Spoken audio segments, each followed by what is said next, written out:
Hi. It's really great to go on right after somebody that tells you how to do this and you didn't prepare in that way at all.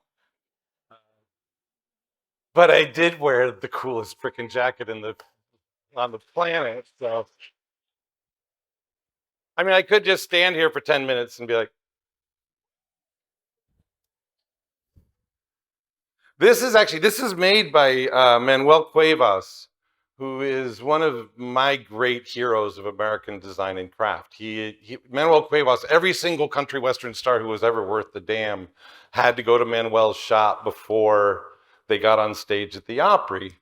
And to me, part of the purpose of that is these are people from the hills. They're from, I don't, I'm a carpenter.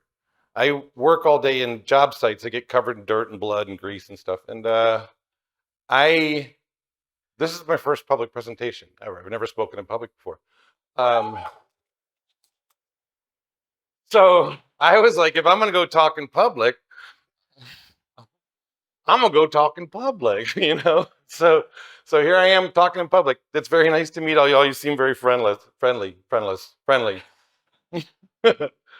um, I didn't know what to talk about because I didn't know what PopTech was because I'd never heard of it. And when I heard of it, I was like, PopTech. Yeah, I don't do pop or tech. I don't know anything about either of them. But Letha was very helpful. She spoke to me on the phone a couple times, and she said, "Why not speak about creativity and pragmatism? Because pragmatism, at least I thought, pragmatism is pretty much how I lead my life. I'm a carpenter. I don't actually, for the last 40 years, I don't build my own creative visions. I build other people's creative visions. And it's an interesting way to learn about how to get things done. And it's actually taught me both a lot about creativity and about pragmatism. So I thought I knew what pragmatism was, so I looked it up on Wikipedia like everybody else does. And there was actually a philosophy of pragmatism in the late 19th century that was promulgated by this fellow whose name is Charles Sanders Peirce. And here's what he had to say. Consider what effects that might conceivably have practical bearings you conceive the objects of your conception to have, right? Then your conception of those effects is the whole of your conception of the object. And for all the academics in the room, never talk like that. No. Because people can't understand what the hell you're talking about. I was like, okay, now I have no idea what pragmatism is. That was really helpful. I've read that 35 times. I have no idea what he's talking about. I mean, literally none. So I build stuff. These are two very recent projects. And I'd really like to talk about, because one thing I haven't heard spoken about much in the last 2 days here is the importance of completing things. And so I threw out my whole speech this morning and said, okay, forget it. Now I'm going to talk about completion. And in my job, that's my job. I have to complete projects.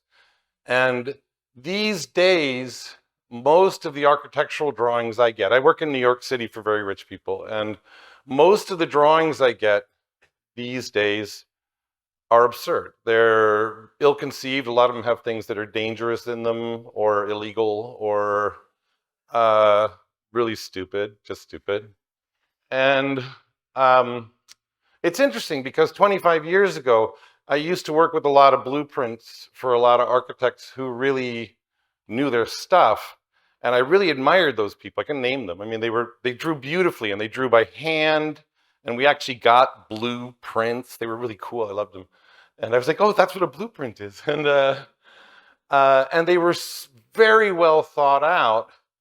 And I actually think that a large part of the reason was that they were drawn by hand. And I only draw by hand. I only draw in ink by hand because it forces me to think about, first I draw a large scale drawing that shows the whole thing, and then I go into all the details and I draw every detail in ink, and it forces me to build it in my mind before I have to go build it in reality.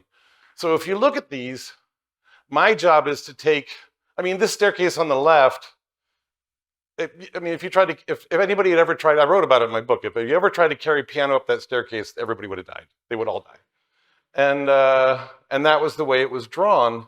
And I threw out the architect's drawings, and I built this, which looks exactly like his drawings, but it's not built remotely the way his drawing was built.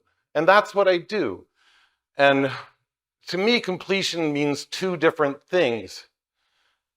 I mean, completion means doing something that's fully realized, where every detail, like every single, I don't know how to work the pointer thing. Hey, Sarah, how do you work the damn pointer? Oh, that? Oh, cool. Oh, cool. Thanks. I mean, just the way everything works here. One of my favorite things in this whole house is that I worked out the railing so it comes down like this, makes one little quick turn and goes that way. Like, I love that. I'm totally like, I love that. That's my favorite thing in the whole house. And everybody else is like, and, but to me, part of completion is fully realizing every detail, really going over everything, even like the way the underside of these treads show over here. Like none of that was in the architectural drawings, none of it. And this really does. I don't have it, but this spot, this house, and this one too, both look exactly like the architect's renderings of it, but they have more. They're more complete. They have little spots in them that are just kind of perfect, where little perfect things happen all over the place. Little things line up that maybe weren't lined up in the drawings. And to me, that's my job. That's what I do. And they actually appreciate it. I mean, we fight a lot, but and so here's one I did several years ago.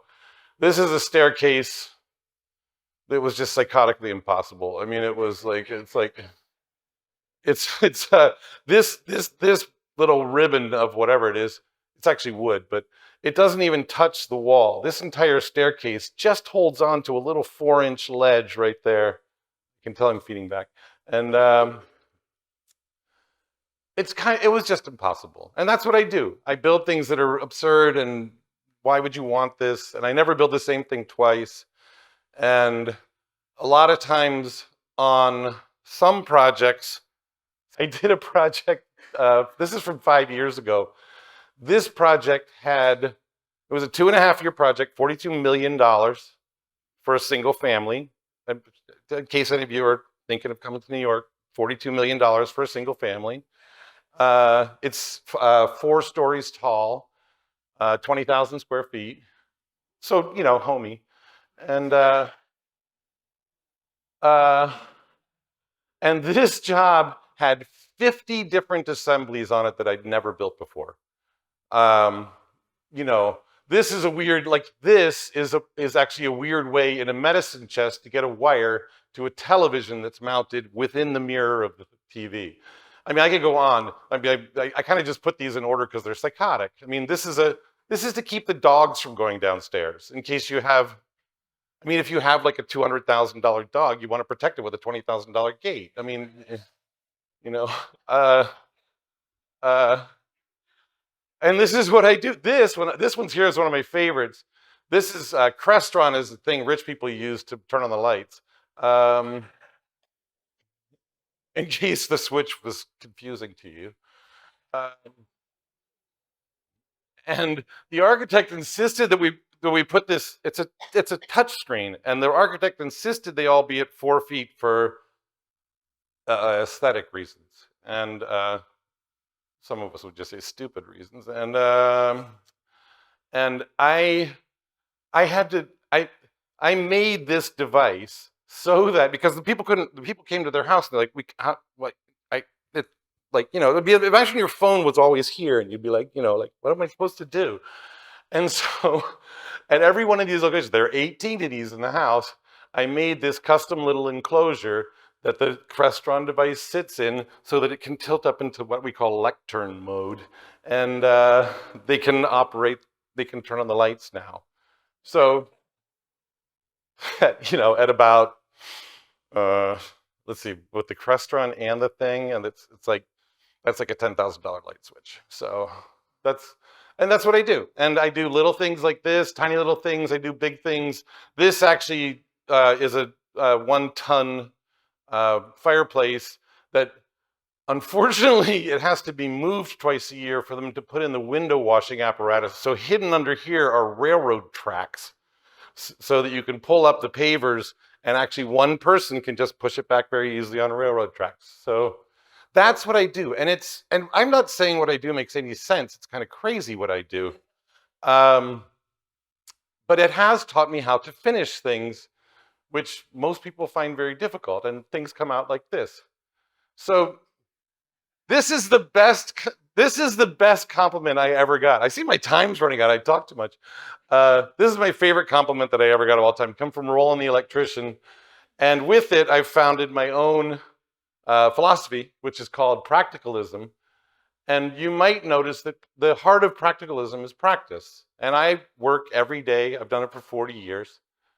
And I'm going to do this quickly now. Practice, because I have no time left. When I was a kid, I was forced to practice piano. And my mom had a motto, which was no scarlatti, no spaghetti. If you didn't practice, you didn't eat. And I've taken that into my adult life. I still believe if you don't do scarlatti, you will not get spaghetti. And I'll talk very briefly about creativity in the seconds I have left. I have, in my older days now, just begun to have my own creative visions and to fulfill my own creative visions. And having 40 years of practice finishing other people's creative visions has been very, very helpful to me.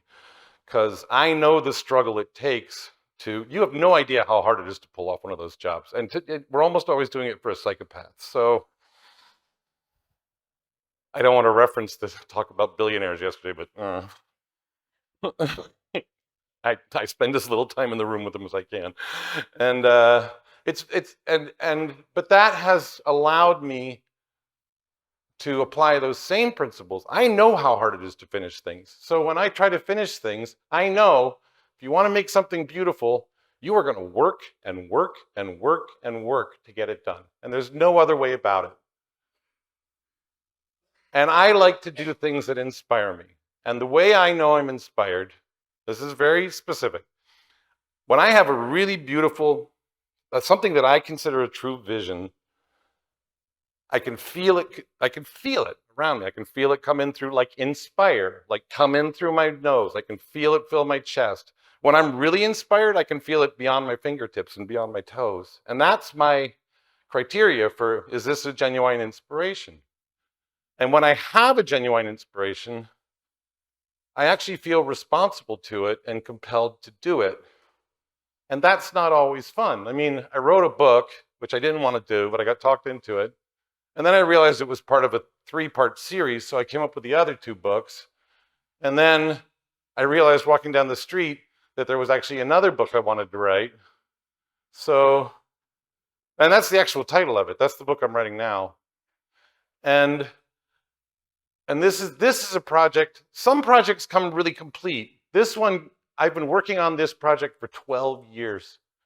And it'll be done, I think, probably in the spring. But this is it's a combination of music and photography. It's a handmade book.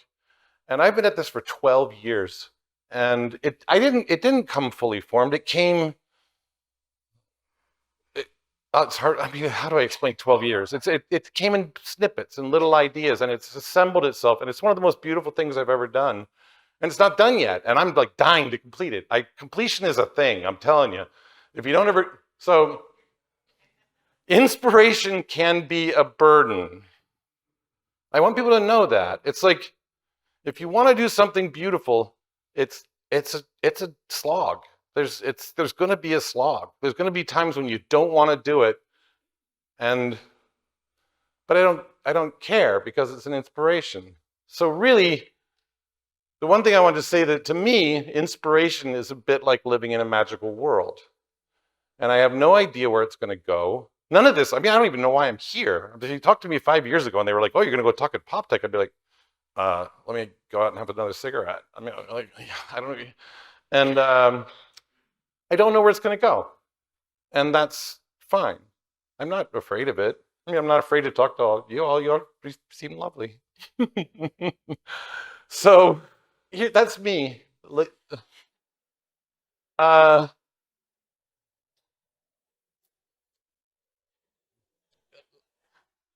and that's the inspiring fella, that one. And You notice the lazy posture. And that's the part of it. Now I got to get up off my ass and go do something. And